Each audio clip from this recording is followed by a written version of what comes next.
Mesdames et messieurs, bonjour. Il me fait plaisir de vous faire la lecture du journal L'Écoute de l'Association des personnes handicapées visuelles du Bas-Saint-Laurent.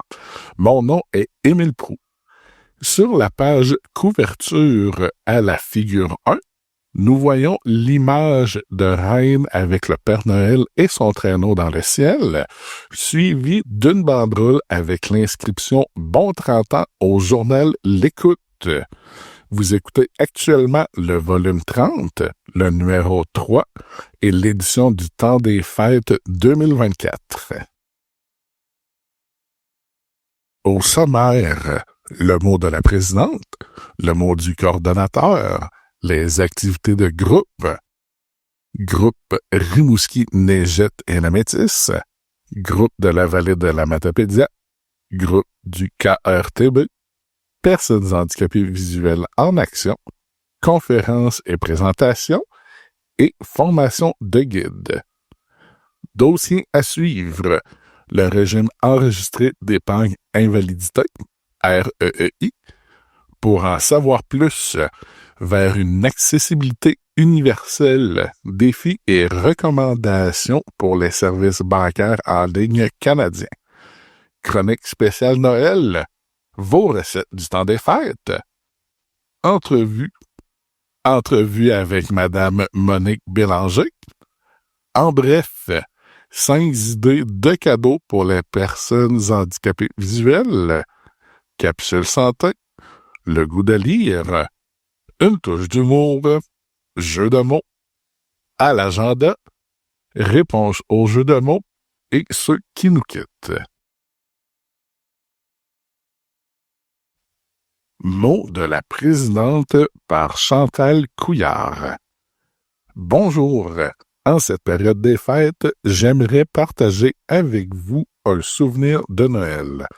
Il y a quelques années, plusieurs membres et amis de ma famille sommes allés passer Noël dans un chalet en forêt. Comme l'on ne pouvait se rendre en voiture, nous nous sommes donné rendez-vous au stationnement à 300 mètres du chalet. C'est là que notre aventure a débuté. Comme nous devions nous rendre en raquette ou en motoneige, ce fut la ronde des allers-retours afin de transporter les gens et leurs bagages, lits gonflables, cadeaux, nourriture et sans oublier quelques bonnes bouteilles. C'était quand même le temps des fêtes. Après que tout ce beau monde ait trouvé un coin où s'installer, nous voilà assis autour de la table. Je vous dirais que c'était là notre point de ralliement. Quel bel endroit pour manger, discuter et jouer aux cartes.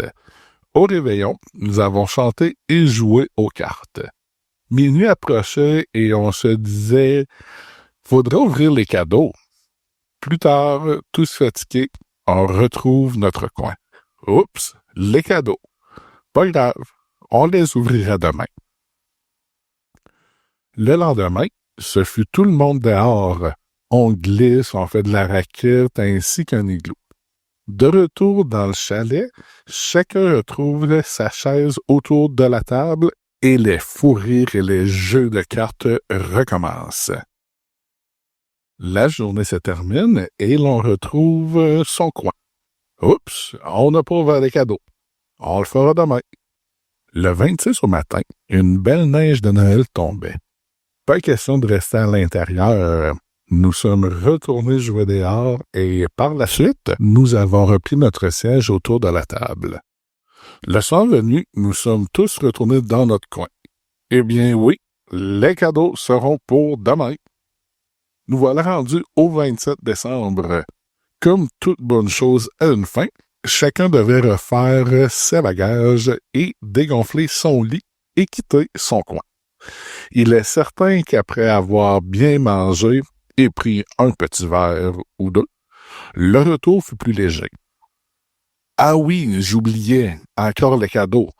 Après avoir convenu de se rencontrer pour un dernier dîner chez moi, les allers-retours au stationnement ont débuté. On s'est tous retrouvés chez moi et bien sûr les cadeaux ont été déballés. Après avoir libéré la table, pourquoi pas une dernière petite partie de cartes. Ce Noël-là, je ne peux vous dire ce que j'ai reçu pour cadeau, mais combien de beaux souvenirs sont demeurés dans ma mémoire. Pour ce Noël, je veux vous souhaiter plein de beaux souvenirs et une année tout aussi riche de bons moments. Chantal Couillard, présidente 2024. Mot du coordonnateur par Jimmy Turgeon-Carriguin. Un automne qui se termine à la PHVBSL. L'équipe n'a pas chômé durant ces derniers mois pour vous offrir des activités en lien avec vos goûts et intérêts. De plus, nous avons pris de vos nouvelles afin de vous aider à continuer à mordre dans la vie malgré votre perte de vision. Nous avons été à la rencontre des gens pour les sensibiliser et les informer de la réalité des personnes vivant avec un handicap visuel, surtout le territoire du Bas-Saint-Laurent. Durant cette période, nous avons dit au revoir à Matrice, le fidèle compagnon de travail du coordonnateur, qui a pris sa retraite. Après 9 années de loyaux services rendus à son maître, il était temps pour lui de profiter de la vie et de se reposer à l'ombre de son arbre. Une retraite pleinement méritée pour Matrice qui a accompagné tout au long de ces années son maître au travers de nombreuses péripéties. Merci d'avoir été à mes côtés, mon fidèle Matrice. Maintenant que Matrice est à la retraite, le coordonnateur quittera le bureau durant 3 semaines à la Fondation Mira pour aller chercher un nouveau chien guide. Lorsque vous lirez ces lignes, le coordonnateur sera de retour à Rimouski avec son nouveau chien guide. Ceux qui me connaissent savent que j'affectionne tout particulièrement ce temps de l'année. Comme dirait ma mère, toi et ta joyeuseté de Noël. C'est un moment de l'année où je m'émerveille devant les beautés de la vie. La magie du temps des fêtes cohabite en moi tout au long des semaines qui précèdent les festivités de fin d'année. C'est grâce à mon papa si j'affectionne tout particulièrement cette période. Pour lui, le temps des fêtes était sa période préférée de l'année. Il m'a transmis l'importance des traditions du temps des fêtes. À la maison, quand j'étais jeune garçon, les préparatifs du temps des fêtes débutaient à la mi-octobre avec une rencontre de famille pour savoir qui s'occuperait du réveillon et des festivités du Nouvel An. Par la suite, mon père sortait ses 45 tours de musique de Noël à la mi-novembre et commençait à préparer la nourriture que nous allions servir lors des festivités. Début décembre, c'était là où nous allions chercher le sapin naturel de Noël en famille. Une fois revenus à la maison avec le sapin, nous l'installions dans le salon familial pour le décorer tout en fredonnant les cantiques de Noël. C'était un moment magique lorsque nous illuminions le sapin une fois terminé. Par la suite, c'était d'aller faire les emplettes de Noël et de déterminer qu'est-ce qu'on allait acheter comme cadeau. Je me rappelle qu'on se faisait une liste de quoi acheter pour chaque personne à qui nous faisions des cadeaux. Après cela, l'atelier des lutins de Noël se mettait à l'œuvre pour emballer les cadeaux. Des heures et des heures de plaisir à choisir les papiers qui allaient être agencés aux boucles, choux et rubans qui orneraient le dessus de l'emballage. Quand tout cela avait été fait, je savais qu'on était rendu à Noël. C'était le temps de découvrir ce que le Père Noël nous avait apporté sur le sapin. Le dépouillement de l'arbre de Noël était un moment magique qui pouvait prendre une bonne partie de la journée de Noël. Chez moi, ça se faisait le matin du 25 décembre, après avoir dégusté un bon petit déjeuner brunch où mon père nous faisait des crotons, du jambon, des œufs brouillés, du pâté à la viande, du macaroni à la viande et des pommes de terre en escalope. Et il y avait une multitude de petits desserts qui accompagnaient le tout. Après avoir bien mangé, nous passions au salon pour déballer les cadeaux et les bas de Noël. C'était le bon temps. Pour moi, cette année, ce sera un temps des fêtes différent de ce que j'ai vécu par le passé. Le Père Noël passera avant le temps, en m'apportant un nouveau compagnon de vie. De plus, les préparatifs seront cette année de courte durée. Lorsque je reviendrai à la maison avec mon chien guide, il ne restera seulement que 2 semaines avant le grand jour. Avec le nouveau chien, il y aura de nouvelles routines à installer, de nouvelles règles à mettre en place, de nouveaux liens à créer avec ce nouveau compagnon de vie.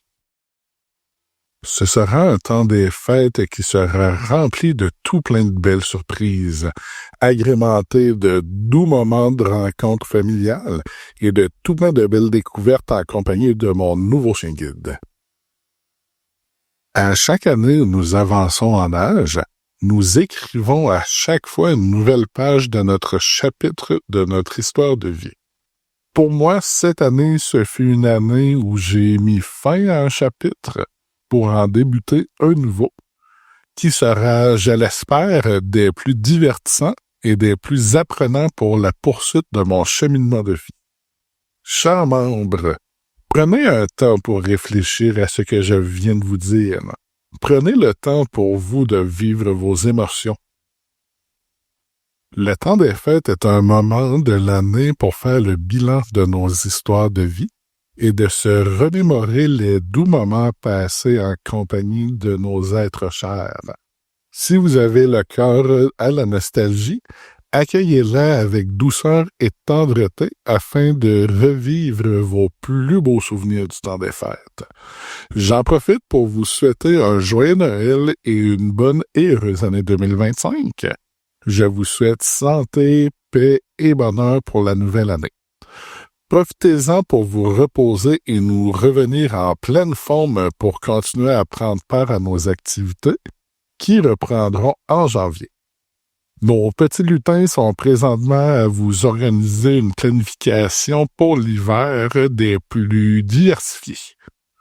Passez un bon temps des fêtes et on se revoit en 2025 afin de favoriser l'inclusion sociale des personnes handicapées visuelles. Voir autrement, c'est possible. Dans le bas de la page, nous avons la figure 2, image du Père Noël avec un sac rempli de cadeaux. Activité de groupe. Groupe Rimouski-Neigette et la Métisse par Nadia Gagnon. Le 3 octobre dernier avait lieu un dîner-causerie au restaurant-traiteur Suzy Quimper. Lors de cette rencontre, nous avons reçu Madame Marie-Josée Dubé de la Sûreté de Québec. Lors de cette rencontre, 12 personnes handicapées visuelles étaient sur place. Un grand merci aux participants et à la sergente Marie-Josée Dubé. Le 7 novembre dernier, au restaurant-traiteur Suzy Quimper, avait lieu un dîner-causerie. Nous avons reçu l'intervenante Kylian Gay de Santé mentale Québec, Bas-Saint-Laurent. 12 personnes handicapées visuelles étaient présentes. Un grand merci à Kylian et aux participants. Groupe de la vallée de la Matapédia par Jonathan Gaulle. De septembre à novembre avait lieu pour les participants de Matane et d'Amqui des cafés-rencontres dans chacune de leurs régions. Pour le mois de septembre et octobre, j'ai dû m'absenter, donc mes collègues de travail ont pris le relais des groupes d'entraide durant cette période. Le 29 septembre, les participants de Matane et d'Amqui ont été invités à participer à un café-rencontre à Matane au Café des Lys.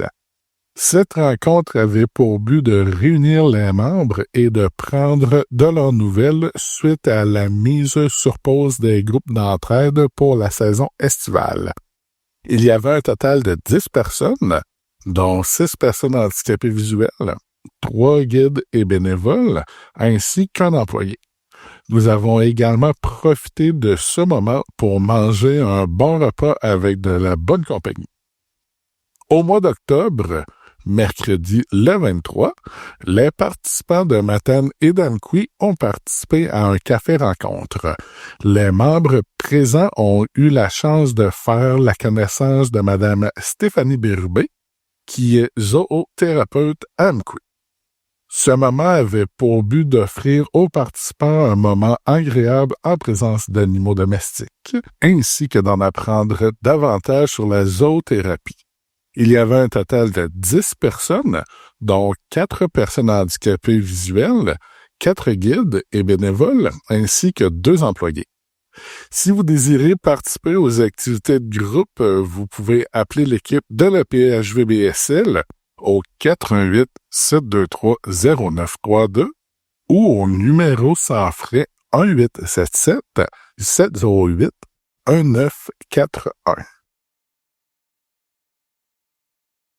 Groupe du KRTB par Nadia Gagnon. Le 16 octobre dernier avait lieu un café-rencontre à Rivière-du-Loup. Nous avons pris un moment de rencontre pour prendre des nouvelles de chaque participant. Lors de cette rencontre, 6 personnes handicapées visuelles et 4 accompagnateurs étaient au rendez-vous. Un autre café-rencontre aura lieu le 20 novembre prochain avec M. Jean-Yves Chouinard d'Équijustice, qui vient nous présenter son organisme. En terminant, je désire remercier M. Chouinard, Nadine et Émile qui m'aident grandement, et finalement un grand merci aux participants. Personnes handicapées visuelles en action par Jonathan Gaulle. Le 23 novembre 2024 avait lieu une activité PHVA à la Maison des familles de Rimouski. Nous nous sommes tous réunis à la Maison des familles pour réaliser une activité croustillante. Cette activité avait pour but de faire vivre aux membres un moment de socialisation et d'apprentissage sous la thématique des pommes. Nous avons donc cuisiné 4 bonnes croustades aux pommes en sous-groupe. Et une des membres du comité, Monique, a animé une activité sur les pommes en nous racontant une histoire sur leurs origines. À la fin de la journée, les membres ont pu repartir avec une part de croustade aux pommes qu'ils avaient cuisinées collectivement. Il y avait un total de 14 personnes, dont 10 personnes handicapées visuelles, 3 guides et bénévoles, ainsi qu'un employé. Conférence et présentation par Sarah Thériault. Le volet sensibilisation a continué sur sa belle lancée dans les derniers mois. Le 17 septembre 2024, un atelier a pris place au Relais Santé à Matane. Il y avait 16 participants. Le 20 septembre 2024 avait lieu un atelier à l'école L'Écho des Montagnes à Saint-Fabien. Il y avait 17 participants. Le 23 septembre 2024 avait lieu un atelier à l'école Saint-Victor à Matane. Il y avait 21 participants. Le 26 septembre 2024 avait lieu un atelier à l'école Victor-Côté à Matane. Il y avait 16 participants. Le 2 octobre 2024, il y a eu un autre atelier dans cette école. Cette fois-ci, il y a eu 15 participants. Le 3 octobre 2024 avait lieu un atelier à l'organisme Les Alcyons à Montjoly. Il y a eu 25 participants. Le 8 octobre 2024, un atelier a pris place au manoir des Pignons à Amqui. Il y avait 10 participants. Le 10 octobre 2024, un atelier a pris place à l'école des Sources à Saint-Anaclet. Il y avait 27 participants. Le 15 octobre 2024, un atelier a pris place à l'école de Saint-Vianney. Il y avait 13 participants. Le 23 octobre 2024, un atelier a pris place au manoir Alphonse-Beaulieu à Rivière-Bleue. Il y avait eu 11 participants. Le 24 octobre 2024 avait lieu un atelier au Centre d'éducation pour adultes à Amqui. Il y avait 12 participants. Le 28 octobre 2024, un atelier a pris place à l'école de Saint-Damas. Il y a eu 20 participants. Le 1er novembre 2024, un atelier a pris place à l'école Victor-Côté à Matane. Il y a eu 16 participants. Le 5 novembre 2024, un kiosque informatif a pris place à l'Institut Madison du Québec à Rimouski sur l'heure du dîner. Les étudiants pouvaient ainsi s'arrêter et nous poser des questions. Le 7 novembre 2024 avait lieu un atelier à l'école secondaire de Rivière-du-Loup pour une classe d'adaptation scolaire. Il y avait 10 participants. Le 11 novembre 2024, 2 ateliers ont pris place à l'école La Rose-des-Vents à Rimouski. En réunissant les 2 groupes, il y a eu un total de 39 participants. Finalement, le 13 novembre 2024, un atelier a pris place à l'école Cheminot de Saint-Rémy, à Price. 25 élèves ont participé à cet atelier. Nous désirons prendre un moment pour remercier tous les milieux qui nous ont accueillis pour offrir cet atelier. Votre accueil chaleureux fut très apprécié. Formation de guide par Nadia Gagnon. Le jeudi 17 octobre dernier avait lieu une formation Comment guider à Matane. Accompagné de ma collègue Sarah Thériault, nous avons formé 18 personnes. Si vous désirez recevoir la formation de guide, vous pouvez communiquer avec l'équipe de la PHGBSL en composant le 88 723 0932 ou le numéro sans frais 1877 708 1941. Au plaisir! Dans le bas de la page, nous voyons la figure 3, qui est une image représentant une personne guidant une personne handicapée visuelle. Dossier à suivre. Le régime enregistré d'épargne invalidité, REEI, par Jimmy Turgeon-Carrier. Qu'est-ce qu'un régime enregistré d'épargne invalidité, REEI? Un régime enregistré d'épargne invalidité est un régime d'épargne destiné à aider une personne qui est approuvée à recevoir le crédit d'impôt pour personnes handicapées, CIPH, à épargner pour sa sécurité financière à long terme. Les cotisations à un REEI ne sont pas déductibles d'impôt et peuvent être versés jusqu'à la fin de l'année où le bénéficiaire atteint l'âge de 59 ans. Qui peut être bénéficiaire d'un REEI? La personne doit répondre à différents critères pour être admissible à un REEI. Elle doit être approuvée par le crédit d'impôt pour personnes handicapées, posséder un numéro d'assurance sociale valide, doit résider au Canada au moment de l'établissement du régime et être âgé de moins de 60 ans. Cette limite d'âge ne s'applique pas lorsque le REEI d'un bénéficiaire est ouvert à la suite du transfert de l'ancien REEI à celui-ci. Un bénéficiaire ne peut avoir qu'un seul REEI en tout temps.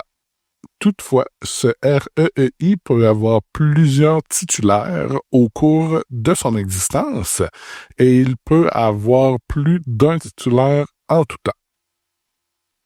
Qui peut cotiser au REEI? Toute personne peut cotiser à un REEI si elle a la permission écrite du titulaire du régime. Le titulaire ne doit pas nécessairement être un résident canadien. Cependant, le bénéficiaire doit être résident canadien au moment de l'adhésion au régime et au moment du versement de chaque cotisation au régime. Les paiements du REEI ne peuvent être faits qu'au bénéficiaire ou à la succession du bénéficiaire après son décès. Les cotisants n'ont pas droit à un remboursement de leur cotisation. Personne admissible. Une personne admissible est un enfant ou un petit enfant qui était financièrement à la charge en raison d'une déficience des fonctions physiques ou mentales, d'un rentier d'un REER ou d'un FERR ou d'un membre d'un RPA, d'un RPD ou d'un RPAC au moment de son décès. La personne admissible doit également être le bénéficiaire du REEI auquel les produits admissibles seront versés. Comment ouvrir un REEI? Pour ouvrir un REEI, une personne admissible en tant que titulaire du régime doit communiquer avec une institution financière participante qui offre des REEI. Ces institutions financières sont reconnues comme étant l'émetteur du REEI. Que se passe-t-il si le bénéficiaire décède? Le REEI doit être fermé et toutes les sommes qui restent dans le régime doivent être versées à la succession du bénéficiaire au plus tard le 31 décembre de l'année suivant celle du décès du bénéficiaire. Toutes les sommes restant dans le REEI après le remboursement de bons et de subventions du gouvernement seront versées à la succession. Si un PAI, paiement d'aide à l'invalidité, avait été effectué et que le bénéficiaire est décédé, la partie imposable du PAI doit être incluse dans le revenu de la succession du bénéficiaire dans l'année d'imposition au cours de laquelle le paiement a été versé. Bon canadien pour l'épargne invalidité. Le bon est une somme que le gouvernement du Canada verse directement dans un REEI. Le gouvernement versera un bon jusqu'à 1 000 $ annuellement pour les Canadiens à faible revenu ayant une invalidité. Aucune cotisation n'est requise pour recevoir le bon. Sa limite à vie est de 20 000 $. Un bon peut être versé dans un REEI jusqu'à l'année où le bénéficiaire atteint l'âge de 49 ans. Le montant du bon est calculé selon le revenu familial net rajusté du bénéficiaire. Pour être admissible au bon ou à la subvention, le bénéficiaire doit produire sa déclaration de revenus et de prestations pour les 2 dernières années, ainsi que pour toutes les années d'imposition à venir lorsque celui-ci a un REEI. Certains éléments n'ont pas été abordés, mais voici le lien de l'article si vous désirez avoir les informations supplémentaires, soit le https://www.canada.ca/agence-revenu/service au pluriel /impôt /particulier au pluriel /sujet au pluriel -régime-enregistre-invalidité-REEI.html. Dans le bas de la page, nous avons la figure 4 qui est le logo du REEI trouvé sur le site officiel du régime. Pour en savoir plus, vers une accessibilité universelle, défis et recommandations pour les services bancaires en ligne au Canada par Émile Proulx. L'accessibilité des services bancaires et financiers en ligne est un enjeu crucial dans la société numérique actuelle, particulièrement pour les personnes en situation de handicap. Le rapport intitulé « Accessibilité web des services bancaires et financiers canadiens » s'inscrit dans une volonté de sensibiliser les institutions financières aux obstacles rencontrés par ces usagers et de proposer des solutions concrètes pour améliorer leur plateforme en ligne. À travers une analyse vigoureuse incluant des sondages et des tests fonctionnels effectués par des personnes ayant des limitations fonctionnelles, cette étude met en lumière les défis auxquels ces utilisateurs font face au quotidien.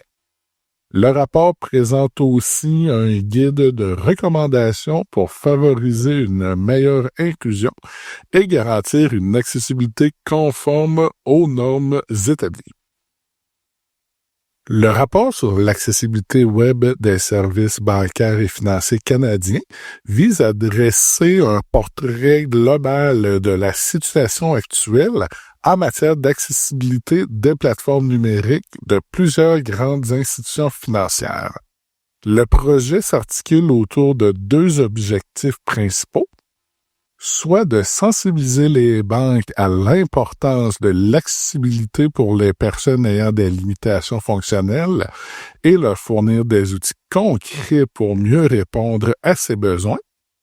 Des actions simples comme consulter un solde bancaire ou effectuer un virement peuvent devenir des tâches complexes pour les utilisateurs aveugles ou ayant des déficiences visuelles. Pour cette étude, plusieurs méthodes ont été employées, notamment un sondage d'appréciation des services bancaires en ligne, des tests de conformité avec des outils d'évaluation automatisés, ainsi que des tests fonctionnels réalisés auprès d'un groupe de personnes handicapées. Ce groupe comprenait des utilisateurs ayant des limitations visuelles motrices et cognitives. Le rapport a identifié des problèmes récurrents sur la page d'information, par exemple les foires aux questions, ouverture de compte, signalement de carte volée, et sur les pages transactionnelles, par exemple paiement de factures, virement Interac et consultation de solde. Parmi les obstacles les plus fréquents, on note la perte de focus à l'écran, des champs de formulaire mal étiquetés et des contrastes de couleurs insuffisants. En plus de ces constats, l'étude révèle que certaines institutions financières présentent un décalage entre leur politique d'accessibilité affichée et la réalité. Des pratiques exemplaires sont néanmoins observées, telles que la mise en place de ressources humaines pour faciliter l'usage des services en ligne, ou encore des outils de navigation améliorés. Les résultats de cette recherche montrent que près de 40% des répondants ont des difficultés à trouver des informations sur les sites web bancaires et plus de 25% rencontrent des problèmes pour effectuer des opérations simples comme le paiement de factures. Le rapport propose un guide de recommandations pour améliorer l'accessibilité. Celui-ci met l'accent sur la nécessité de former les équipes de développement aux normes WCAG 2.0, de procéder à des évaluations périodiques de l'accessibilité et d'intégrer des pratiques inclusives dès la conception des plateformes. Il recommande aussi d'adapter les sites pour les appareils mobiles, de s'assurer de la compatibilité des éléments interactifs avec les technologies d'assistance et d'informer régulièrement les utilisateurs des avancées réalisées en matière d'accessibilité. L'accessibilité des services bancaires et financiers canadiens reste un défi important, malgré des progrès notables. Le rapport démontre que bien que certaines institutions aient intégré des bonnes pratiques, des lacunes persistantes entravent encore l'expérience des personnes handicapées, surtout dans les transactions en ligne. Pour atteindre une véritable accessibilité universelle, il est indispensable que les banques prennent des mesures concrètes, notamment en formant leurs équipes de développement aux standards d'accessibilité et en effectuant des évaluations régulières. Une application plus stricte de la loi et une sensibilisation accrue des parties prenantes sont également nécessaires pour construire un environnement numérique plus inclusif pour tous. Référence https://raaq.qc.ca/études au pluriel -et-recherche au pluriel /rapport sur l'accessibilité web des services au pluriel bancaire au pluriel et financier au pluriel canadien au pluriel /. Chronique spéciale Noël, vos recettes du temps des fêtes par Sarah Thériault. Les recettes sont fournies par Jimmy Turgeon-Carrier, Chantal Couillard, Francine David, Marie-Rose Michaud, Maryse Gagnon et Monique Michaud. Première recette, domino au chocolat, un indispensable du temps des fêtes par Chantal Couillard. La préparation, une demi-tasse de beurre fondu, un quart de tasse de sucre blanc, une cuillère à thé de vanille, un œuf, une tasse de coconut, un tiers de tasse de cacao en poudre, une demi-tasse de noix de Grenoble hachée, 19 biscuits Graham émiettés, mélangés ensemble et pressés dans un moule carré de 8 pouces par 8 pouces. Préparation 2. Un quart de tasse de beurre fondu, 2 tasses de sucre en poudre tamisé, 3 cuillères à table de lait, 2 cuillères à table de pudding instantané à la vanille, mélangez et déposez sur la première préparation. Préparation 3. Faire fondre 3 onces de chocolat semi-sucré Baker, une cuillère à table de beurre. Lorsque fondu, étendre sur les 2 préparations précédentes. Prochaine recette, 6 pailles de la Gaspésie accompagnées d'une salade de choux par Francine David. Ingrédients pour les 6 pailles, 2 livres et demi de porc, 2 livres et demi de bœuf, 4 poitrines de poulet. Notez qu'on peut remplacer par 2 livres de porc, 2 livres de bœuf, 1 livre de veau et 4 poitrines de poulet. 2 gros oignons émincés, poivre au goût, 1 cuillère à thé d'épices mélangées, 1 cuillère à soupe d'épices à steak, 1 demi-cuillère à thé de clous de girofle en poudre, autant de pommes de terre que de viande coupées en cubes, 1 cuillère à soupe d'herbes salées du bas du fleuve, 1 tasse de bouillon de légumes, plus 4 tasses de bouillon de poulet, équivaut à 1 boîte. Ingrédients pour la pâte.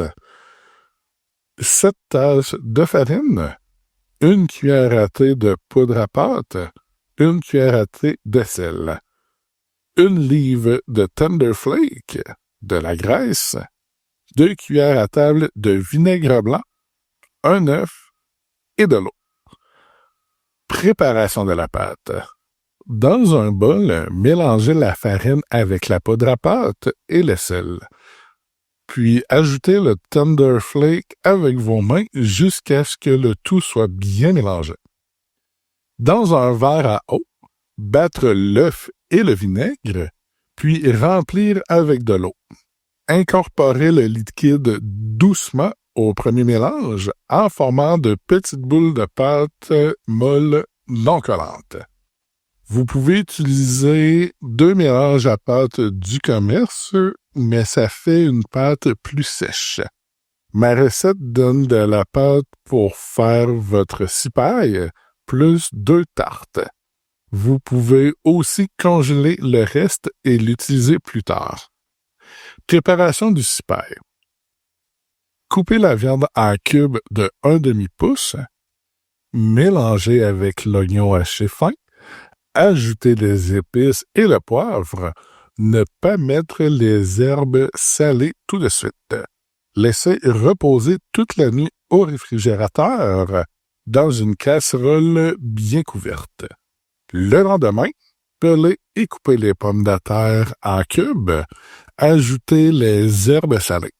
Déposez un rang de viande, un rang de pommes de terre, mettre du liquide jusqu'aux 3/4 environ et terminer par un premier rang de pâte dans lequel vous aurez fait quelques entailles. Répétez une autre fois. Un rang de viande et un rang de pommes de terre. Terminez par une pâte sans entaille, mais faire un trou au centre, un peu plus grand qu'un 2$, pour pouvoir y ajouter du liquide au besoin en cours de cuisson. Pour la cuisson du cipaille, préchauffez le four à 350 degrés Fahrenheit, couvrir le plat de papier d'aluminium et cuire pendant 7h30. Enlevez le papier d'aluminium après 4 heures de cuisson.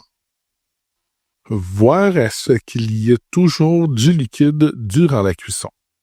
Donne approximativement 20 portions. Ma famille aime manger mon cipaille accompagné d'une salade de choux style Dixili. Salade de choux style Dixili.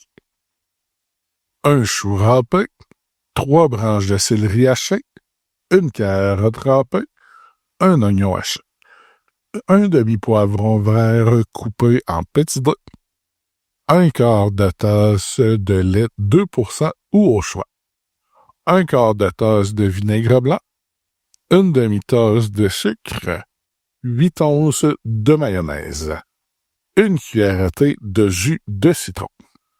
Bien mélanger tous les ingrédients et servir. La salade est meilleure quand elle est laissée au réfrigérateur au moins 12 heures. Recette de choux à la crème par Maryse Gagnon. Pour la pâte à choux, un quart de tasse de beurre, une demi-tasse d'eau bouillante, une tasse de farine, 2 œufs non battus. Pour la crème pâtissière, un quart de tasse de sucre, 2 cuillères à table de farine, 2 jaunes d'œufs, une tasse de lait, une demi-cuillère à thé de vanille. Pour la pâte à choux, mettre le beurre dans l'eau chaude, faire chauffer jusqu'à ce que le beurre fonde. Ajouter la farine et tourner jusqu'à ce qu'un houx se forme au milieu de la casserole. Retirer du feu et laisser reposer 5 minutes. Ajouter les œufs un par un et bien battre après avoir ajouté chacun d'eux. Le mélange doit être très ferme. Façonnez sur une tôle à petits gâteaux beurrés en faisant tomber la pâte avec une cuillère ou une douille.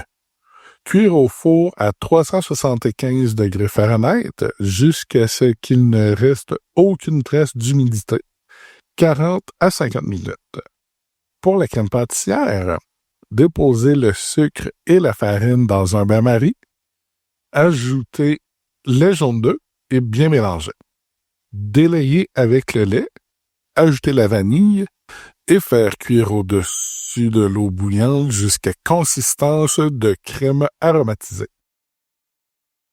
La prochaine recette, entrée de crevettes et hors d'œuvre accompagnée d'un blodé César par Marie-Rose Michaud. Déposez sur la salade des échalotes finement hachées, une tranche de tomate, 2 tranches d'œufs cuits durs et quelques crevettes. Servir avec une sauce. Pour la recette de la sauce, une tasse de jus de tomate, 2 cuillères à soupe de beurre, 2 cuillères à soupe de farine, sel et poivre. Cuire le jus de tomate et le beurre. Ajouter le sel et le poivre et épaissir avec la farine. Pour les hors d'œuvre, étendre du fromage sur des tranches minces de jambon ou de salami, enrouler très serré et réfrigérer. Couper en bouchées et mettre des cure-dents. Pour la recette du blé des Césars, border un verre avec du sel de céleri, ajouter 1 once et demi de vodka, ajouter 5 onces de jus Clamato épicé, ajouter du sel et du poivre au goût, décorer d'une branche de céleri, d'une tranche de concombre ou de limette. La recette d'un gâteau super moelleux au chocolat par Monique Michaud. Voici un gâteau vraiment savoureux, économique, sans œufs ni produits laitiers, à mélanger dans le plat de cuisson. Qui aime faire la vaisselle? Une recette tirée du livre Petit Prix de Geneviève Ogleman. Le gâteau. 1. Préchauffer le four à 350 degrés Fahrenheit, 100 degrés Celsius, la grille au centre du four. 2. Dans un moule de cuisson carré, non beurré, de 8 pouces, déposer les ingrédients secs. 1 tasse et demie de farine, 1/4 de tasse de sucre, 1 demi-tasse de cacao, 1 cuillère à thé de bicarbonate de soude, avec une fourchette bien mélangée. Dans un bol de 2 tasses, mélangez les ingrédients mouillés. 1 tasse d'eau, 1 demi-tasse d'huile végétale, 1 cuillère à soupe de vinaigre, 1 cuillère à soupe de vanille. 4. Versez le mouillé sur le sec. Avec la fourchette, mélangez jusqu'à ce que le tout soit homogène. Truc! Faire de petits mouvements circulaires d'un coin à un autre, puis sur des lignes imaginaires de gauche à droite, puis de haut en bas. Repassez partout en cas de doute. 5. Cuire 30 minutes ou jusqu'à ce qu'un cure-dent inséré au centre du gâteau en ressorte propre et sec. Laissez refroidir complètement, étendre le glaçage et servir. Pour le glaçage au tofu, personne ne devinera l'ingrédient secret. Ingrédients: 1 demi-tasse de chip-it de chocolat, 1 demi-tasse de tofu soyeux et 2 cuillères à soupe de sucre. Truc: le bol pour faire fondre le chocolat servira pour faire le mélange. 1. Faire fondre le chocolat au four à micro-ondes pendant 2 minutes en remuant toutes les 30 secondes. On ne veut pas brûler le chocolat.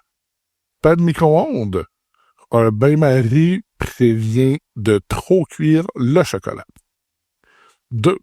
Ajouter le tofu et le sucre au batteur électrique, fouetter 4 minutes, jusqu'à ce que la texture soit lisse et ressemble à celle d'une mousse. Truc: si le chocolat fige quand le tofu froid est ajouté, réchauffez le mélange au micro-ondes 15 secondes, puis continuez à fouetter. 3. Réfrigérer le glaçage au chocolat. 4. Finale. Il est primordial que le glaçage et le gâteau soient refroidis avant d'appliquer le glaçage sur le gâteau. Conservation: 4 jours au réfrigérateur ou 3 mois au congélateur. J'ai ici un lutin de Noël qui raffole de ce gâteau chocolaté brun ou blanc. Est-ce vraiment un lutin? Il ne laisse pas de miettes sur le comptoir. Bon appétit et joyeuses fêtes! Recette de gâteau aux fruits traditionnels par Jimmy Turgeon-Cartier. Un classique dans la famille pour le temps des fêtes. Pour les ingrédients: fruits et noix, 1 tasse de fruits confits mélangés, 1 demi-tasse de cerise rouge confite entière et dénoyautée, 1 demi-tasse de dattes séchées, dénoyautées et coupées en 2, 1 demi-tasse de raisins secs, une demi-tasse de canneberge séchée, une demi-tasse de demi-pacane, une demi-tasse d'amandes entières blanchies ou non, une tasse de Grand Marnier. Pour le gâteau, 3/4 de tasse de farine tout usage non blanchie, 1/4 de cuillère à thé de bicarbonate de soude, 1/4 de cuillère à thé de sel, 1/4 de cuillère à thé de cannelle moulue, 1/4 de cuillère à thé de muscade moulue, une demi-tasse de beurre non salé ramolli, une demi-tasse de cassonade, 2 œufs.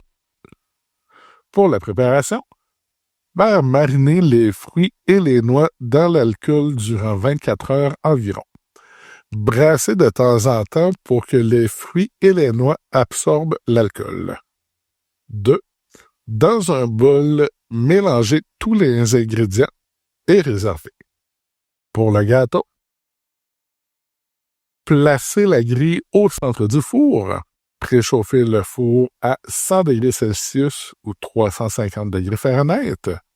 Beurrer 3 moules à pain d'environ 15 cm par 7,5 cm, soit 6 pouces par 3 pouces, et les tapisser d'une bande de papier parchemin en la laissant dépasser sur 2 côtés.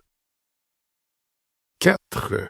Dans un bol, mélanger la farine, le bicarbonate de soude, le sel et les épices, puis réserver. 5. Dans un autre bol, crémer le beurre avec la cassonade au batteur électrique. Ajoutez les œufs un à la fois, en battant jusqu'à ce que le mélange soit lisse. À basse vitesse, incorporez les ingrédients secs. 6. À l'aide d'une spatule, incorporer le mélange de fruits et de noix à la pâte, répartir dans les moules et cuire au four de 40 à 45 minutes ou jusqu'à ce qu'un cure-dent inséré au centre des gâteaux en ressorte propre. Laissez tiédir, démouler et laisser refroidir complètement sur une grille. 7.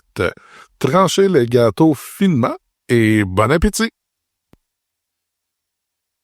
Entrevue avec Madame Monique Bélanger, réalisée par Jimmy Turgeon-Carrier et transcrite par Émile Pau.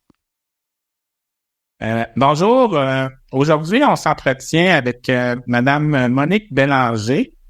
Bonjour Madame Bélanger, comment allez-vous? Ça va bien, merci. Et toi aussi? Oui, ça va très bien. Je suis très content de vous avoir en entrevue cet après-midi.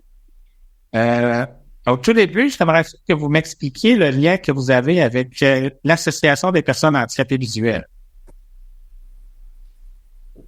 Bon, premièrement, je suis moi-même handicapée visuelle, maintenant de façon assez sévère. Puis, je suis entrée en contact avec l'association il y a peut-être une douzaine d'années, alors que j'étais encore à Matane. Il y avait de temps en temps des collations, des petites rencontres de causerie. Puis ensuite, j'ai déménagé à Rimouski il y a 11 ans et je me suis tout de suite jointe à l'association ici, dans le groupe de Rimouski. Puis pendant 4 ans, j'ai participé au conseil d'administration. Entre 2016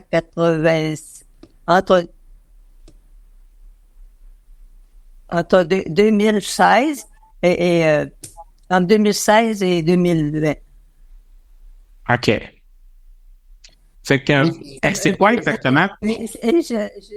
J'ai apprécié ma collaboration avec l'association parce que j'ai rencontré des gens engagés, des gens qui ne baissent pas les bras trop vite, qui essaient d'améliorer les conditions de vie des autres personnes qui vivent la même situation que nous.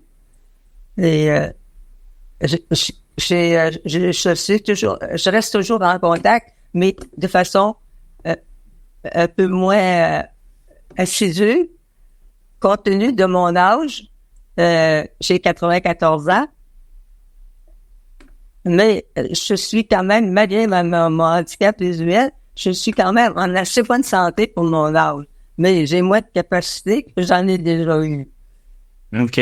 Mais je tiens à rester en contact, à assister de temps en temps aux réunions. Puis, C'est bien ça. Est-ce que vous pouvez nous parler un peu de votre handicap? Qu'est-ce que c'est? C'est une dégénérescence, une rétinite? Parlez un peu de votre handicap visuel. c'est une dégénérescence, c'est la DMLA, voyons, le mot m'échappe, là. La dégénérescence maculaire? C'est la dégénérescence maculaire, oui. Puis maintenant, à un stade très, très, très avancé. OK. On parle même de cécité légale. Je sais pas trop ce que ça signifie, mais ça signifie... Moi non plus, c'est la première fois que j'entends ce terme-là en lien avec la cécité. On me l'a même écrit, là. Mais en fait, on demande ce diagnostic-là quand on a moins de 10% au meilleur œil de perte de vision. Dans le cas de la dégénérescence, finalement, c'est la vision centrale qu'on perd. C'est sûr que rendu à 10% seulement au meilleur œil, on a perdu toute capacité de lire normalement. Puis à ce moment-là, probablement avant aussi, on peut avoir un retour d'impôt, un crédit d'impôt pour handicap. Est-ce que vous pouvez nous expliquer en quoi consistait votre implication au sein de la PHV-DSL? J'ai été au conseil d'administration, comme je dis, pendant 4 ans. Puis pendant 2 de ces années-là, je me suis occupé du secrétariat pour ce qui concerne le procès verbal des réunions. Puis quand j'ai arrêté de participer pour le procès verbal, quand ma vision ne me permettait plus, puis ensuite, 2 ans plus tard, j'ai arrêté tout à fait la participation aux réunions parce que je m'en sentais plus la capacité. J'avais déjà 90 ans à ce moment-là. Okay. Puis je croyais qu'une autre personne avec plus de capacité de participer aux réunions pourrait apporter d'autres idées, apporter d'autres éléments dans la marche de l'association. Mais est-ce que votre explication n'a pas pris un autre forme? Autre que sur le conseil d'administration? Oui, ben j'ai aussi participé à la revue. J'ai écrit à la longue pendant à peu près 10 ans. J'ai écrit 33 articles. La plupart, c'est tout que de la rédaction. Généalogie. C'était un de mes loisirs, généalogie. Puis ça paraissait intéresser les membres de l'association. Alors, j'ai participé en écrivant presque chaque fois qu'il y avait une parution, il y avait aussi à l'intérieur l'article que j'avais écrit. Au début, les premiers articles, j'avais expliqué un peu comment on fait sa généalogie. Quelqu'un qui était intéressé, qui voudrait en connaître plus, comment on fait. Mais on m'a vite demandé d'écrire plutôt des histoires des ancêtres. Alors, les autres articles, à peu près 29 ou 30, c'était des très courtes biographies des premiers ancêtres venus au début, venus de la France. Puis, on me donnait des noms des personnes qui étaient dans l'association. Les plus nombreuses portant le même nom. On passait en premier, puis ensuite, les autres qui avaient un petit peu, pour lesquels il y avait le même nom, comme des Bélanger, il y en a beaucoup. Il y en avait quelques-uns dans l'association. Ensuite, c'était d'autres noms. Et je racontais dans 2 pages à peu près un peu d'où venaient ces gens-là. Ils venaient tous de France, dans les cas que j'ai traités. Puis, Et ensuite, je racontais aussi un peu dans quelles circonstances ils avaient quitté la France pour s'en venir au Canada. Puis, ensuite, quelle était leur vie au Canada, dans les grandes lignes, là. C'était bien apprécié de nos lecteurs et de nos lectrices du journal, cette chronique. Donc, Madame Bélanger, on parlait là, des chroniques que vous écriviez pour le journal L'Écoute là, sur la trace des ancêtres, là, des noms, des familles, des gens, des membres de l'association. Dans le fond, comment ça a fait que vous avez écrit ces chroniques-là pour le journal? Est-ce que c'est vous qui avez approché l'association pour écrire des chroniques là-dessus ou c'est l'association qui vous en a parlé qui a demandé si vous seriez en fait pour écrire ces chroniques-là? Selon mon souvenir, c'est l'association qui m'a demandé de participer à la revue. Puis, c'est peut-être un sujet que j'ai suggéré parce qu'à ce moment-là, bien, je m'intéressais aussi comme loisir à la généalogie, puis à l'histoire de mes ancêtres. Puis j'avais même fait une présentation aussi à une des réunions pour expliquer un peu c'est quoi la généalogie. Puis les personnes paraissaient intéressées. Alors, j'ai commencé, puis de mois en mois, j'ai continué. Oui. Fait que vous en avez écrit au total 33, c'est bien ça que vous me disiez tout à l'heure? Oui, 33, oui. C'est beaucoup de recherche et beaucoup de temps pour écrire ça, je présume, hein? Je sais qu'il y en a une grande partie des articles portés sur mes propres ancêtres. Parce que quand on passe aux premiers arrivants au pays des années 1600, bien, à ce moment-là, ils n'étaient pas très nombreux. Ils ont eu beaucoup d'enfants, de génération en génération. Donc, on se trouve à avoir plusieurs ancêtres arrivés. Chacun de nous, toi et moi et d'autres personnes, nous avons tous beaucoup d'ancêtres de nos ancêtres qui sont arrivés au pays dans ces années-là. Moi, pour ma part, il y a 10 générations qui me séparent des premiers qui sont arrivés. Fait qu'il y a eu beaucoup de mélanges, de mariages entre familles. Puis, à ce moment-là, moi, j'ai à peu près 800 ancêtres qui sont parmi les premiers arrivés au pays. Alors, je me trouvais avoir plusieurs de mes ancêtres qui pouvaient être aussi les ancêtres des autres membres. Dans mes ancêtres, il y avait, par exemple, des Tremblay, sont très, très nombreux, des Choncas, des Imbeaux, des...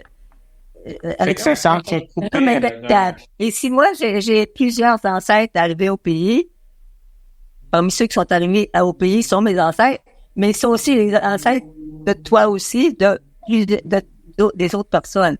Mais sauf que moi, je savais qui étaient les premiers arrivés pour moi, mais vous ne savez pas, vous autres, lesquels sont les premiers arrivés. Parce que pour le savoir, il faudrait que vous remontiez votre généalogie jusqu'à la première génération. OK, oui, je comprends. C'est pourquoi ceux dont j'ai raconté la vie dans les chroniques, un grand nombre sont aussi les ancêtres de chacun des membres. OK. Mais on ne sait pas qui. Moi, je sais parce qu'à un moment donné, mon frère a fait la généalogie. C'est à partir de là que je me suis intéressée, moi, à continuer. Ah, c'est très intéressant, Mme Bélanger. Là, vous avez écrit votre dernière chronique dans le journal de l'été 2024. C'est quoi les motivations qui ont fait en sorte que vous avez décidé d'arrêter? Mon âge, puis le fait aussi que je me suis dit à un moment donné, ça finit par être un peu de la répétition.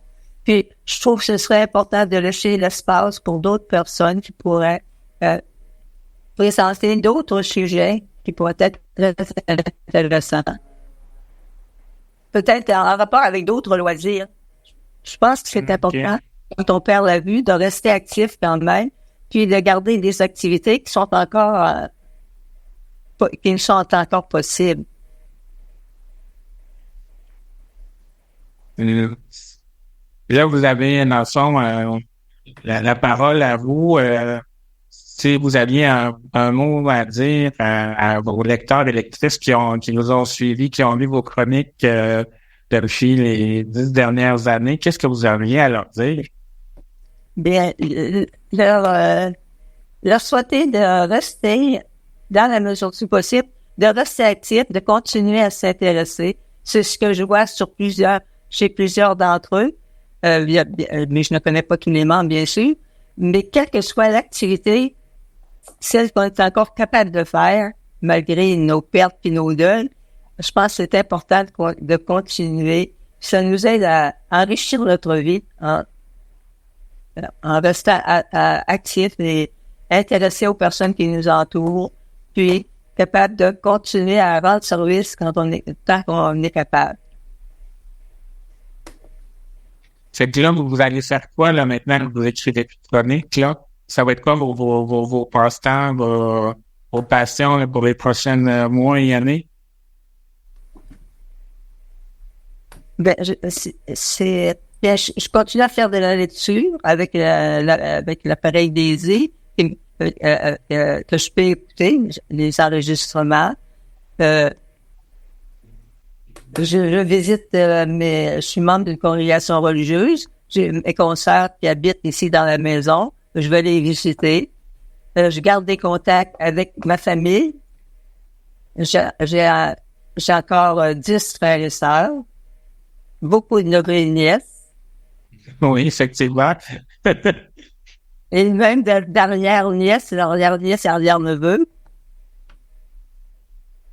Je ne manque pas de centre d'intérêt. Non, effectivement, c'est ce que je peux en comprendre.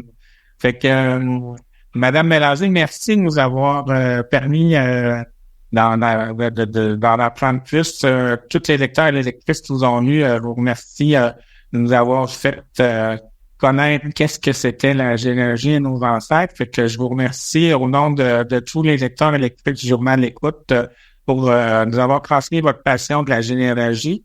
Puis on continue de vous croiser là, dans les groupes de Rimouski, d'Égep et des rencontres régionales. Merci beaucoup pour votre temps aujourd'hui.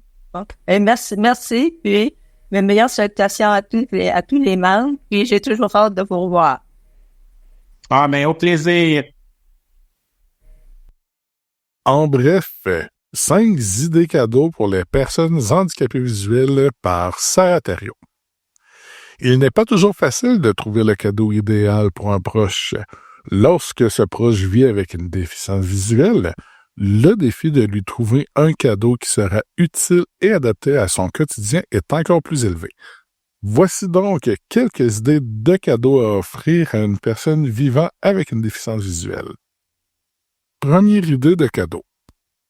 Une montre parlante ou un porte-clés parlant annonçant l'heure à 39 $ canadiens sur Amazon. Pour les petits budgets, l'idée d'une montre parlante ou d'un porte-clés parlant qui annonce l'heure est une idée de cadeau qui fera toujours plaisir à une personne vivant avec une déficience visuelle.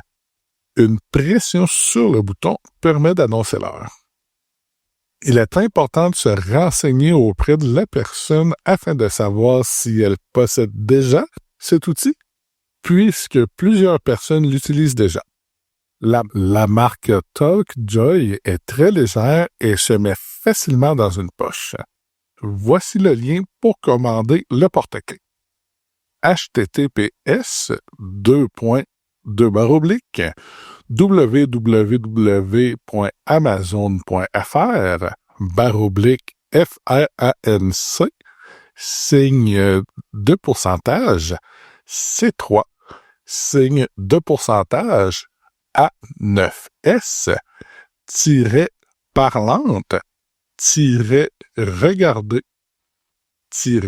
porte CL signe de pourcentage C3 signe de pourcentage, A9S, tiret aveugle au pluriel, barre oblique DP, barre oblique B073, DKR6O, 6, barre oblique REF, signe égal, SR17.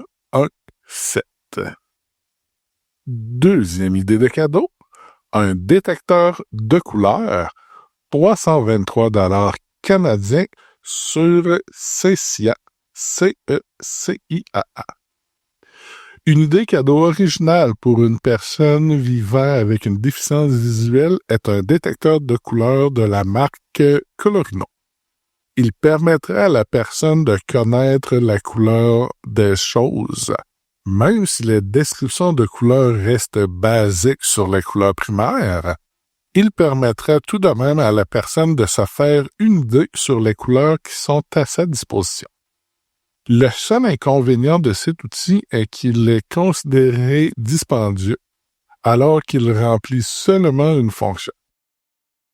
Il arrive même de retrouver cette fonction préintégrée dans certains téléphones intelligents. Cela dit, il s'agit tout de même d'une bonne idée de cadeau à offrir à une personne déficiente visuelle. Le lien afin de procurer le détecteur de couleurs Colorino, www.ciaa.com/CIAA.com/Colorino.html. Troisième idée de cadeau. Des électroménagers pour personnes handicapées visuelles, prix divers sur les sites de distributeurs d'objets pour personnes malvoyantes. Même si de nombreux produits ne sont pas pensés pour les personnes handicapées visuelles, il existe certains outils pratiques. Voici quelques exemples. Un couteau de cuisine avec un guide de coupe, une balance de cuisine parlante, un thermomètre parlant pour la cuisson, un micro-ondes parlant, un verre ou un détecteur doseur parlant pour le liquide. Pour la quatrième idée de cadeau, des jeux de mots pour personnes malvoyantes en très gros caractères, 13 $ canadiens sur Amazon. Il s'agit d'un cadeau adapté aux personnes qui ont une baisse de vision, mais qui peuvent toujours lire des textes en gros caractères. Cette alternative permet aux personnes de se divertir sans se fatiguer les yeux. Ce livre de mots mêlés en très gros caractères est conçu spécialement pour les personnes malvoyantes ou vivant avec une dégénérescence maculaire liée à l'âge. Cinquième idée de cadeau, des jeux de société divers. Les prix sont variés et se trouvent sur le site de CECIA, C-E-C-I-A-A. Certains jeux de société ont été rendus accessibles aux personnes handicapées visuelles, en braille ou en très gros caractères. Les échecs ainsi que le Monopoly sont des exemples de jeux qui ont été rendus accessibles aux personnes handicapées visuelles. Les prix varient et il y a des jeux adaptés pour cette clientèle, peu importe l'âge. Le lien pour avoir accès au répertoire de jeux adaptés sur le site de CECIA. Donc, www.ceciaa.com/vie-déficience-visuelle /jeux au pluriel -jouets au pluriel -aveugle au pluriel -malvoyant au pluriel /jeux au pluriel -société -déficient au pluriel -visuel au pluriel .html. Nous vous souhaitons un bon temps des fêtes et n'oubliez pas que votre présence est le meilleur des cadeaux que vous puissiez offrir à vos proches. Parfum de saison par Anne-Élisabeth Viennot, 16 ans, fille d'une maman malvoyante. Texte hiver. Dehors, le calme régnait. Il n'y avait que des flocons, si délicatement fabriqués, valsant au rythme du vent. L'épais manteau blanc adoucissait les angles, masquait les imperfections. Je décidai de m'y aventurer. Peut-être pourrais-je m'y perdre, être enseveli par cette ode qui m'était presque destinée. J'observais mon souffle m'échappant en fumée à chaque expiration. J'étais en vie. Je regardais derrière moi. La neige avait gardé souvenir de mon passage. Mais ce n'était qu'éphémère. Bientôt, ma venue ne serait que présomption. Mon corps, alors orné de cristaux, disparaîtrait sous cette splendeur immaculée. Capsule santé. Blindsight de Neuralink, un pas de géant vers la vision artificielle, mais avec prudence, par Émile Pau. Neuralink, l'entreprise fondée par Elon Musk, suscite beaucoup d'attention avec son dispositif Blindsight, récemment reconnu comme une avancée majeure par la FDA, Food and Drug Administration, des États-Unis. Ce dispositif, destiné à restaurer une forme de vision chez les personnes aveugles grâce à une interface cerveau-machine, fait l'objet d'un engouement certain. Cependant, les experts appellent à la prudence, soulignant que cette technologie en est encore à ses débuts et qu'elle soulève de nombreux défis technologiques et cliniques. De plus, aucune initiative n'est encore prévue pour le Canada. Blindsight a été désigné par la FDA comme un dispositif révolutionnaire, marquant une avancée significative dans le domaine des prothèses visuelles. Le concept repose sur l'envoi de signaux visuels directement au cortex cérébral via un implant, sans passer par les implants rétiniens. Si cette technologie offre l'espoir d'une vision rudimentaire pour les personnes aveugles, elle est loin de permettre le rétablissement d'une vision naturelle. Elon Musk a formulé des promesses ambitieuses affirmant que Blindsight pourrait permettre à des personnes dépourvues de yeux ou de nerfs optiques de voir, et même d'améliorer leur vision au-delà des capacités humaines en accédant à des longueurs d'onde comme l'infrarouge ou l'ultraviolet. Toutefois, les spécialistes relativisent ces annonces, rappelant que les capacités actuelles ne permettront pas de restaurer une vision normale. Blindsight pourrait plutôt agir comme un outil complémentaire à l'image d'un chien guide ou d'une canne blanche. Les prothèses visuelles demeurent un domaine de recherche extrêmement complexe. Plusieurs entreprises, comme Second Sight avec son projet Orion ou Pixium Vision avec Prima, ont tenté de développer des implants cérébraux, mais aucun n'a encore débouché sur une solution commercialement viable. Ces exemples soulignent les défis à surmonter avant de transformer ces innovations en réalité accessible. Si Blindsight représente une avancée prometteuse, il est essentiel d'aborder ce projet avec mesure. Les revendications ambitieuses de Musk pourraient susciter des attentes irréalistes et aucune preuve tangible n'a encore confirmé la faisabilité de telles promesses. Par ailleurs, pour le moment, des développements restent exclusivement concentrés aux États-Unis. Les essais cliniques à venir seront donc déterminants pour évaluer si cette technologie peut réellement changer la vie des personnes aveugles et inscrire durablement dans l'histoire des avancées médicales. Dans le bas de la page, nous retrouvons la figure 5. On voit Elon Musk présentant Neuralink. Le goût de lire. Ici et maintenant, auteur France Castel.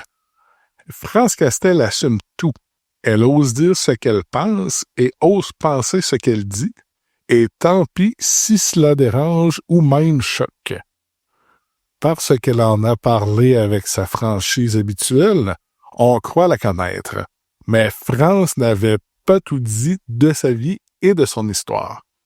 Ici et maintenant, c'est le témoignage d'une femme d'aujourd'hui qui a beaucoup appris d'hier, en menant tambour battant une vie riche, folle et fascinante. Dans ce livre, France Castel se raconte comme jamais auparavant, avec la complicité du journaliste et auteur Jean-Yves Girard.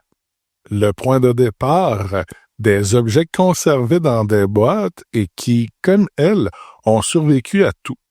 Une photo déchirée dans un magazine, le contenu d'une enveloppe emmurée dans la maison familiale pendant 60 ans, ou le scanner de son cerveau. Ces témoins de son passé deviennent des portes d'entrée qu'elle pousse avec courage et nous invite à la suivre. Un voyage sans nostalgie, parsemé d'éclats de son rire légendaire et où le mot d'ordre est l'authenticité. Le livre est disponible au Service québécois du livre adapté en version livre sonore, CD ou en ligne. Bonne lecture! Une touche d'humour par Émile Proulx. Une chorale répète pour la messe de minuit du 24 décembre. Le curé décèle quelque chose d'anormal. Pour en avoir le cœur net, il demande à chacun des membres de chanter seul. Vient le tour de Toto. Celui-ci y entonne bruyamment.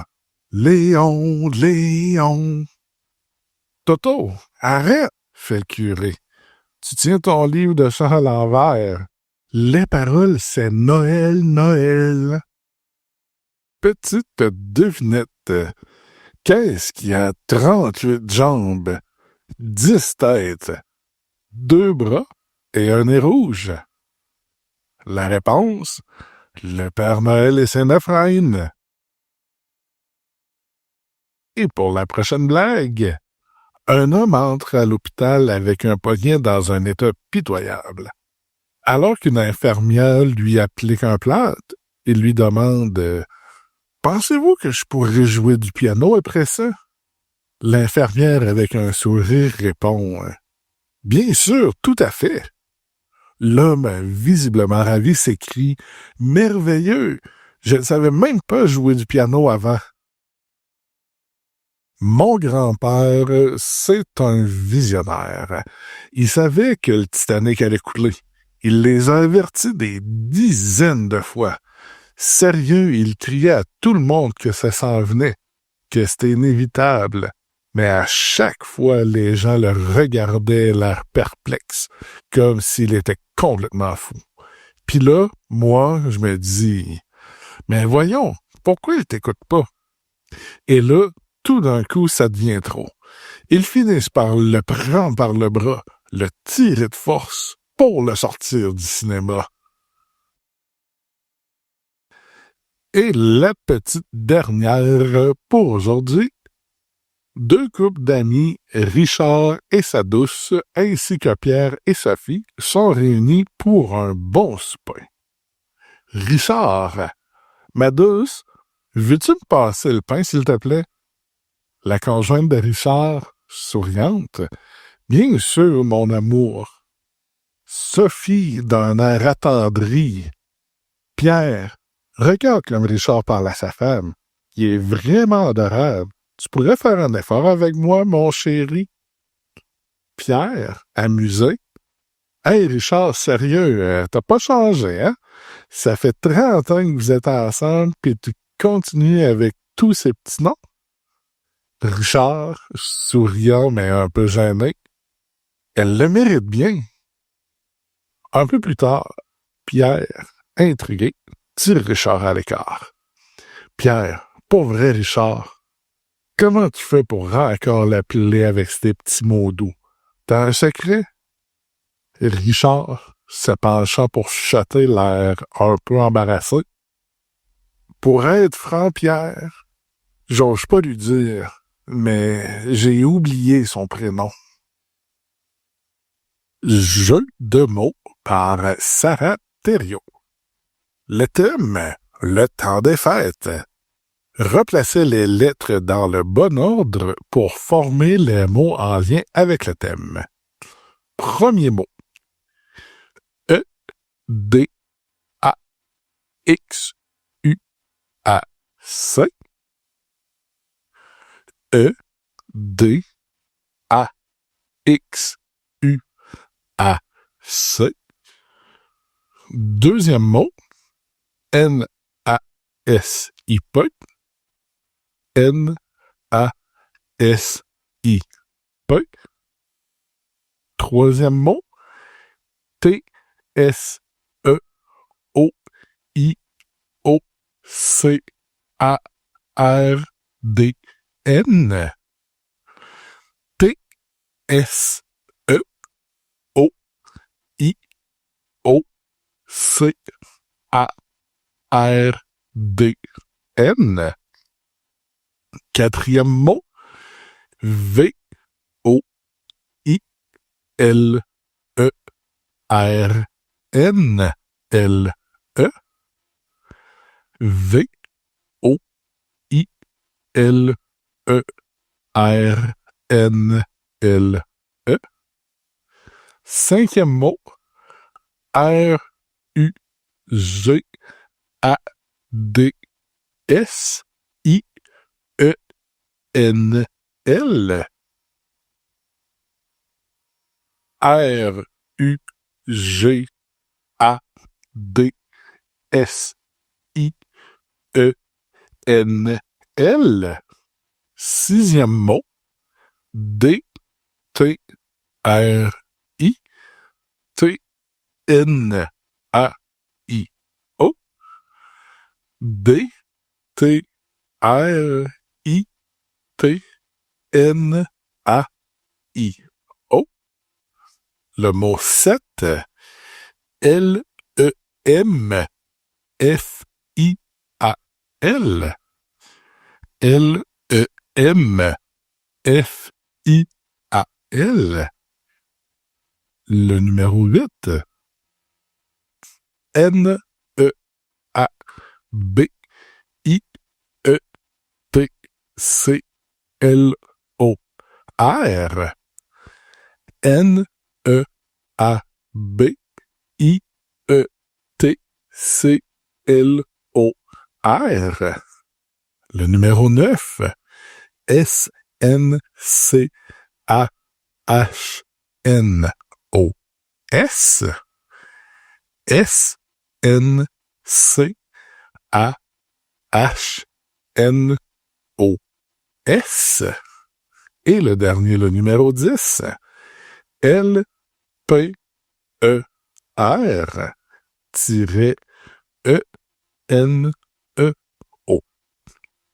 L, P, E, R, tiré, E, N, E, O. Dans le bas de la page, nous avons la figure 6, où on voit des lettres dans des flocons. À l'agenda. Voici les dates à venir pour les prochaines activités du calendrier régulier de l'APHV-BSL. Le 19 décembre, formation de guide à la Maison des aînés de Rimouski. Du 23 décembre au 3 janvier, fermeture du bureau de l'APHV-BSL pour le congé du temps des fêtes. Pour les groupes de Rimouski-Neigette et la Métisse, le 16 janvier et le 6 février. Pour les groupes du KRTB, 22 janvier et 19 février. Pour le groupe de la Matanie et de la Vallée, 31 janvier et 28 février. Réponse au jeu de mots. La réponse numéro 1. Cadeau. Numéro 2, sapin. Le numéro 3, décoration. Le numéro 4, réveillon. Le numéro 5, guirlande. Le numéro 6, tradition. Le numéro 7, famille. Le numéro 8, célébration. Le numéro 9, chanson. Et le numéro 10, Père Noël. Ho, ho, ho! Ceux qui nous quittent. Au manoir Les Générations, le 12 novembre 2024, est décédée à l'âge de 87 ans et 6 mois, Madame Marguerite Thériault, demeurant à Rimouski. Elle était membre à l'association et elle participait régulièrement aux activités avec son conjoint, M. Richard Bergeron. Vous allez tellement nous manquer. Reposez en paix, Madame Thériault. À la Maison Marie-Élisabeth de Rimouski, le 19 novembre 2024, est décédée à l'âge de 89 ans, Madame Denise Ouellette. Elle était membre à la PAGBSL et elle participait au groupe d'entraide de Rimouski-Neigette et la Métisse. Je garde le souvenir d'une gentille dame, calme et douce, et grandement appréciée de tous. Bon voyage, Madame Ouellette. En terminant, l'équipe de la PAGBSL se joint à moi pour vous offrir nos plus sincères condoléances aux parents et aux amis. Nous vous souhaitons beaucoup de courage et nous sommes de tout cœur à vos côtés. Les versions disponibles par courriel, sur CD ou en braille. Ont collaboré à ce journal Jimmy Turgeon-Carrier, Nadia Gagnon, Sarah Thériault, Émile Proulx, Jonathan Gaulle, Lynne Poirier, Monique Bélanger, Anne-Élisabeth Viano, Chantal Couillard, Francine David, Monique Michaud, Marie-Rose Michaud, Marie-Lise Gagnon, Gaétan Baranville et Julie Boulanger. Table régionale des organismes communautaires du Bas-Saint-Laurent. Avis. Toute reproduction partielle ou totale du contenu de ce journal est fortement encouragée, à condition de mentionner votre source. Voir autrement, c'est possible.